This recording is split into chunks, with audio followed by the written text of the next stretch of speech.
So I'm making this video. Everybody's asking me about the car, if it made it back home or not. And yes, it did make it back home. And as you can see, the car is actually pretty clean.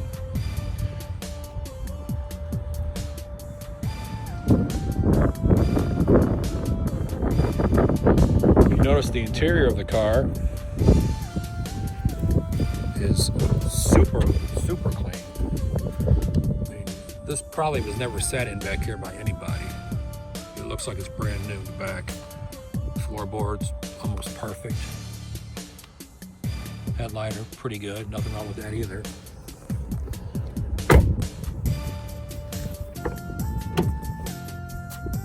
There's the front seat.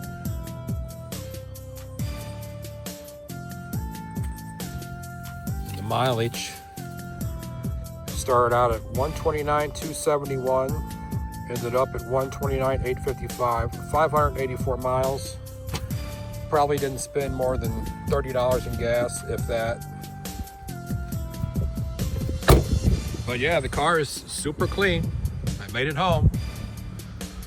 The only thing I see wrong with the car so far is just the hood. It has some clear coat peel. Other than that though, that's pretty much nothing. But everything works, runs great. And actually it's pretty comfortable, which is surprising. So that's about it. Just wanted to give a big thank you to TK from TK's Garage for the car giveaway, and Randy from Auto Auction Rebuilds for helping promote the giveaway. Two great YouTubers that I got to meet in person and spend the afternoon with. Thank you guys very much.